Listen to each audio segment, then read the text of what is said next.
एक चूँकि बात निकली राहुल गांधी की, वो कह रहे हैं कि उनका जो न्याय पत्र है वो देश के विकास का विजन है। उनका ये कहना है कि ये घोषणा पत्र ही है जो देश को आगे ले जा सकता है विकास के रास्ते पर। आपको, चूँकि आप एनालाइज कर रहे हैं चीज़ों को, आपको कितना व्यवहारिक लगता है ये घोषणा पत्र? और दूसरा, आपने उनके घोषणा पत्र की तुलना मुस्लिम लीग के घोषणा पत्र से की है और वो कह रहे हैं कि भाई हमने तो मुस्लिम वर्ड का यूज़ ही नहीं किया। मैंने तुलना नहीं की है, मैंने कोई कंपैरिजन नहीं किया।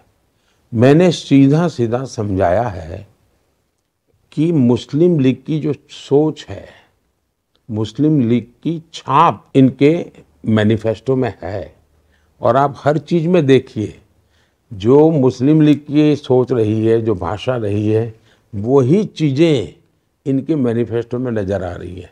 वो कपड़े कोई भी पहना ले, लेकिन हिडन एजेंडा साफ दिखता है।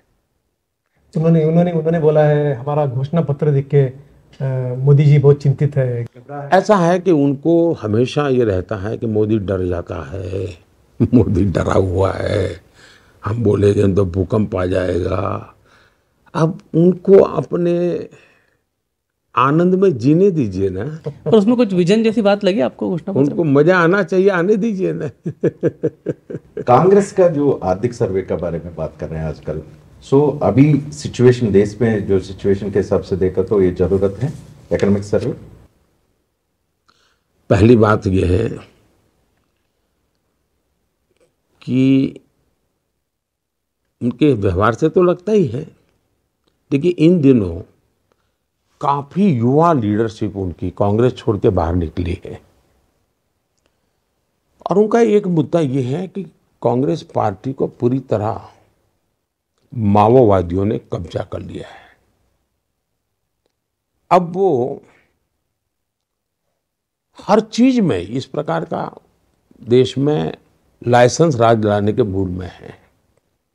और मुझे अब लगता है कि नरसिम्हा राव को उन्होंने इतना अपमानित क्यों किया, नरसिम्हा राव को अपमानित क्यों किया इतना? प्रधानमंत्री तो उन्हीं की पार्टी के थे। उसका एक कारण, नरसिम्हा राव की सरकार ने जो रिफॉर्म किए और जो लाइसेंस राज में से नरसिम्हा राव ने बाहर लाने की कोशिश की, ये इस परिवार को खटका और वो फिर से तलाश में है कि देश को लाइसेंस राज में कैसे लाया जाए। और इसलिए उनके दिमाग पर माओवादियों का कब्जा है और उनकी राजनीति में उनकी आत्मा पूरी तरह वोट बैंक की राजनीति में फंसी पड़ी हुई है, तुष्टीकरण में फंसी पड़ी हुई है।